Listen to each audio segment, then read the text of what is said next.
اللہ کرے کہ یہ اب پوری ہونا شروع ہو جائے اور پاکستان میں انصاف کا بول بالا جو ہے وہ قائم ہو. اگرچہ یہ بارش کا ہی صحیح، ایک چھوٹا سا قطرہ ہی صحیح، لیکن کم از کم ایک چھوٹی سی خبر جس نے تھوڑا سا ہمارا جو حوصلہ ہے وہ بڑھا دیا ہے. بہت بہت شکریہ.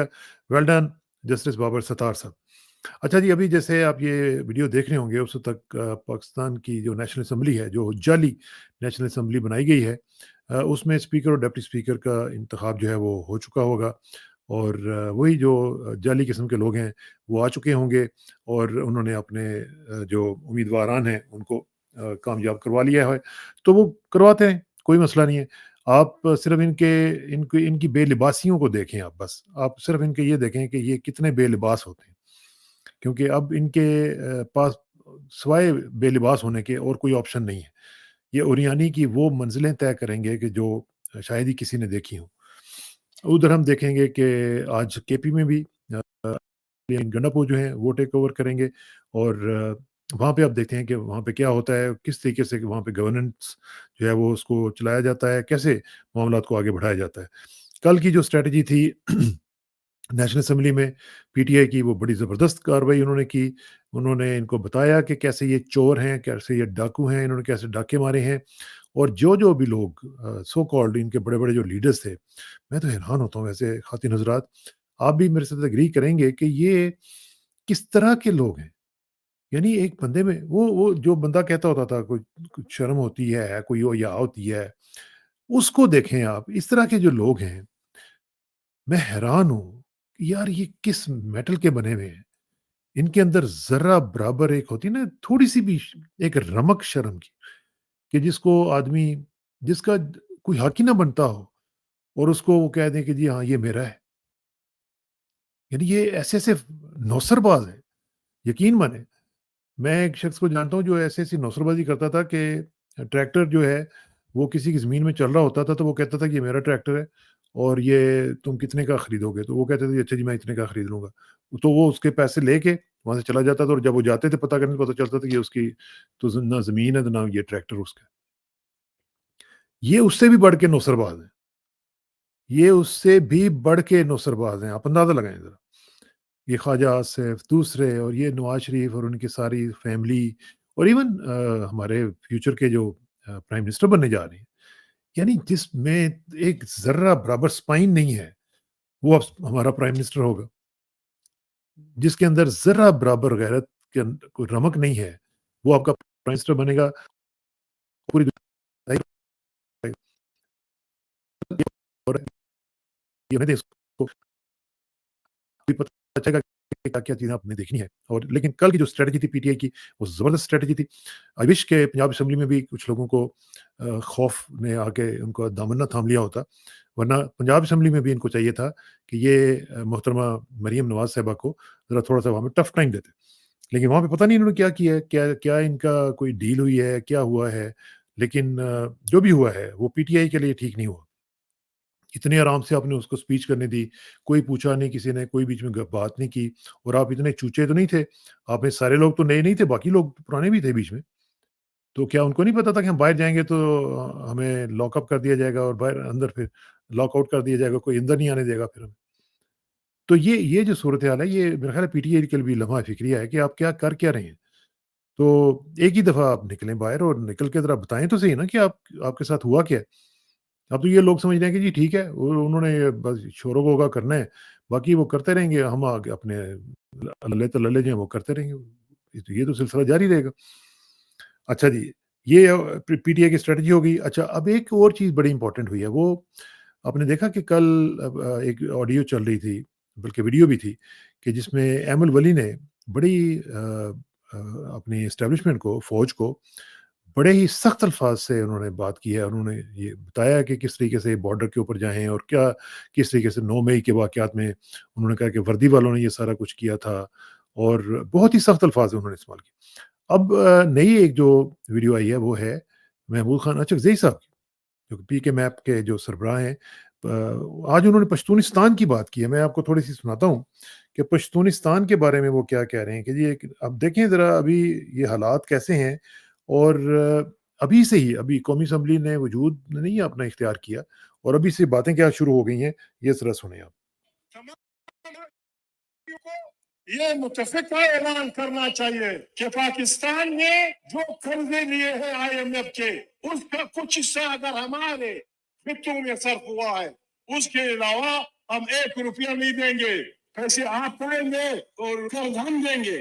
ہم نے اس فوج کو پاکستان کا فوج کہا جو پنجاب کے 4 ضلعوں کی فوج ہے. ہمیں کسی سے کوئی خیرات نہیں چاہیے. ہمیں افواج پاکستان میں اپنی آبادی کے مطابق حصہ چاہیے. پاکستان کی افواج پاکستان کے تمام اداروں میں سندھیوں کو، بلوچوں کو، پشتونوں کو آبادی کی بنیاد پہ تاکہ ایک فوج پاکستانی فوج بنے. میاں والی اور اچک بنوں کا حصہ تھے. کیا میاں والی کے نمک کے ذخیرے پہ آپ کی نظر ہے؟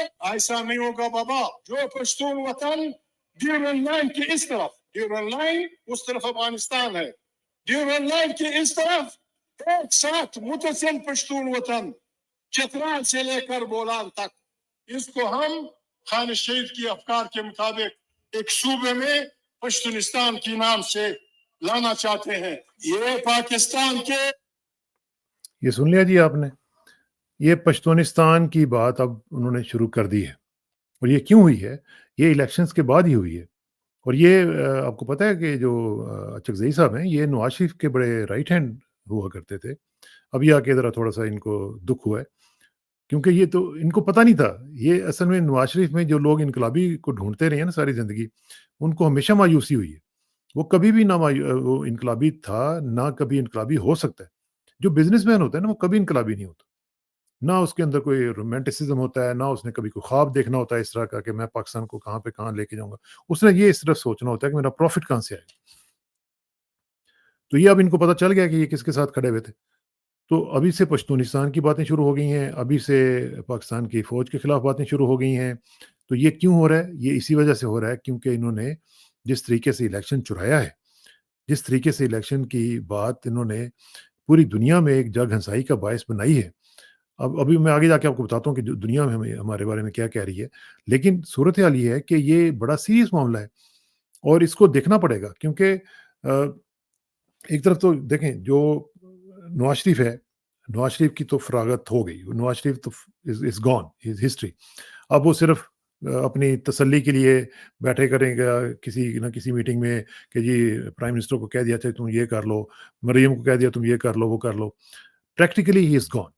تو یہ تو ایک میرا خیال ہے کہ ایک پاکستان کی سیاست کے لیے ایک اچھا اومن ہے کہ کم از کم اس بندے نے جس نے پاکستان کو پچھلے 40 سال سے ہمیشہ نقصان پہنچایا ہے، پاکستان کو ہمیشہ بیچا ہے، وہ اس پاکستان کی پالیٹی سے اب باہر ہو رہا ہے، وچ از گڈ. اچھا جی، ایک چیز جو آرمی چیف اور ایک جو اے ایس پی صاحبہ کا معاملہ چل رہا تھا اس میں جس طریقے سے باتیں ہو رہی ہیں اس میں آپ کو بتاؤں یہ ایک عجیب سا معاملہ ہے ہمارے پاکستان میں.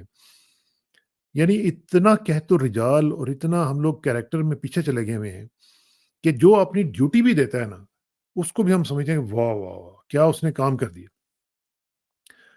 یعنی یہ اسی طرح ہی ہے جس طرح کوئی نماز پڑھتا ہو نا تو ہم کہتے ہیں یار کمال ہے یار وہ 5 وقت کا نمازی ہے.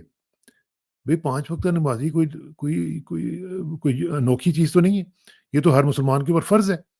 لیکن چونکہ ہمارا معاشرہ اس قدر اتھاہ گہرائیوں میں گر چکا ہوا ہے، حیثیت سوسائٹی ہم اتنے نیچے جا چکے ہوئے ہیں کہ وہاں پہ اگر کوئی ٹیکسی ڈرائیور جو ہے وہ پکڑا دیتا ہے کسی کا پرس، اس کو جب وہ چلا جاتا ہے مسافر تو اس کے اوپر بھی خبریں لگ جاتی ہیں کہ جی واہ واہ واہ ایک ٹیکسی ڈرائیور نے اپنے مسافر کا جو پرس تھا، والٹ جو تھا، وہ اس کو پہنچا دیا، حالانکہ یہ اس کی ڈیوٹی تھی.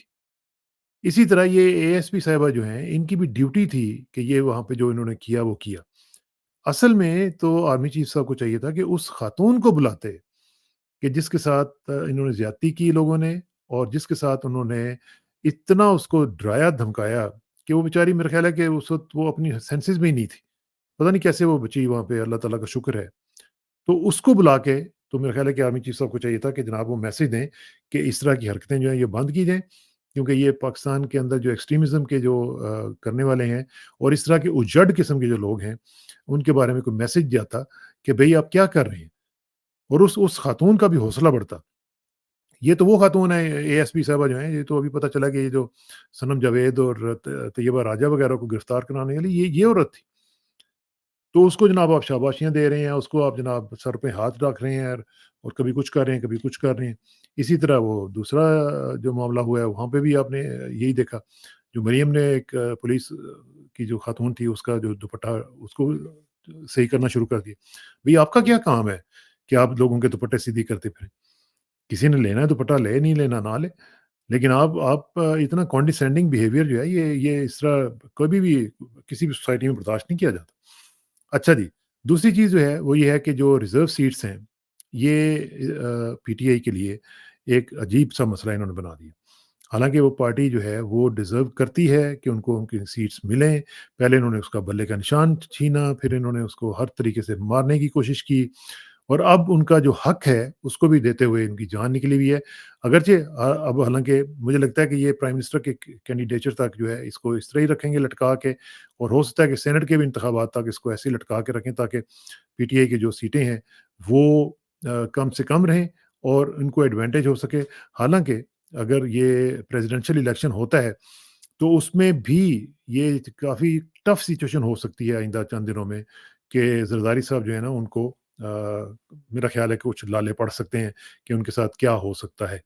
اچھا، آخر میں تھوڑا سا آپ کو بتاؤں کہ یو ایس پریشر جو ہے وہ بڑا زیادہ ہونا شروع ہو چکا ہوا ہے، اور وہ اتنا زیادہ ہو رہا ہے کہ اب کانگریس مین اور سینیٹرز کی تعداد جو ہے وہ بڑھتی چلی جا رہی ہے۔ ایک تو یہ ہے کہ میں آپ کو سینیٹر مارکی جو ہیں ان کی ایک اسٹیٹمنٹ آپ کو دکھا رہا ہوں، یہ انہوں نے اسٹیٹمنٹ جاری کی ہے۔ اس میں انہوں نے بیسیکلی، میں اس کا مختصراً آپ کو بتا دیتا ہوں کہ انہوں نے کیا کہا ہے۔ انہوں نے کہا ہے کہ جی on February 8 the Pakistani people raised their voices by voting in national elections. Record number of members of minority groups, women and youth registered, and thousands of poll workers, election observers, and civil society organizations work together to uphold Pakistani electoral institutions. I join my colleagues as well as international and local election observers in expressing concern. انہوں نے اپنے concern کا اظہار کیا ہے regarding credible reports of election interference، کہ credible reports ہیں، یہ ایسی reports نہیں ہیں، credible ہیں کہ الیکشن میں انٹرفیئرنس کی گئی ہے، from restrictions on internet and telecommunications access to attacks on journalists and the press۔ تو اس میں انہوں نے بیسیکلی یہ کہہ دیا کہ یہ اس طرح کی جو چیزیں ہوئی ہیں ان کو نہیں ہونا چاہیے تھا، اس پہ انہوں نے کنسرن کا اظہار کیا۔ یہ میں پورا نہیں پڑھتا، لیکن یہ میں آپ کو بتا رہا ہوں کہ یہاں پہ انہوں نے یہ باتیں کی ہیں، اور یہ پاکستان کی گورنمنٹ کے لیے اب آہستہ آہستہ جو ہے نا یہ درد سر بننا شروع ہو جائے گا، کیونکہ میں یہ دیکھ رہا ہوں کہ 31 جو کانگریس مین ہیں ان کی بھی ایک رپورٹ آ گئی ہے۔ یہ ہمارے دوست ہیں انور اقبال صاحب، ان کی رپورٹ ہے ڈان کی۔ وہ کہہ رہے ہیں کہ U S law makers urge Biden not to recognise new Pakistani government, کہ یہ جو یو ایس کے جو کانگریس وغیرہ میں ہیں انہوں نے کہا ہے کہ جو بائیڈن صاحب جو ہیں وہ اس کو نہ مانیں، نئی حکومت کو تسلیم نہ کریں۔ تو وہ کہہ رہے ہیں جی کہ U S law makers are urging president Joe Biden and secretary of state Antony Blinken to refrain from recognizing a new government in Pakistan until allegations of election rigging are thoroughly investigated, کہ جب تک یہ جو الزامات ہیں ان کو thoroughly investigate نہیں کیا جاتا اس وقت تک اس حکومت کو تسلیم نہ کیا جائے۔ The lawmakers, all Democrats like President Biden in their joint letter، دیکھیں یہ ایک بہت بڑی ڈیولپمنٹ ہے اس لحاظ سے کہ یہ سارے کے سارے ڈیموکریٹس ہیں، ریپبلکنز نہیں ہیں، یہ ایک حکومتی پارٹی کے لوگ ہیں۔ انہوں نے جو جوائنٹ لیٹر لکھا ہے اس میں expressed concerns about pre and post poll rigging in Pakistan recent parliamentary elections, کہ جو پہلے ریگنگ ہوئی ہے پوسٹ پول، پری پول اور پھر پوسٹ پول، یعنی الیکشنز کے بعد اور الیکشن سے پہلے۔ They have called for a transparent and credible investigation before recognizing a new Pakistani government, citing evidence of violations and disruptions on election day۔ ٹھیک ہے جی، اب یہ جو گریگ کسار ہیں جنہوں نے یہ لیٹر لکھا ہے اور انہوں نے انیشیٹ کیا ہے، یہ ان کا ٹویٹ ہے، اس میں انہوں نے کہا کہ the results of Pakistan's election should represent the will of the people. For the sake of democracy and all Pakistanis, we are calling on the Biden administration to withhold recognition of a new government until an investigation determines the election was not rigged۔ کہ جب تک کہ یہ متعین نہیں ہو جاتا، اس کا تعین نہیں کر لیا جاتا کہ الیکشن ٹھیک ہوئے ہیں، اس تک اس گورنمنٹ کو تسلیم نہ کیا جائے۔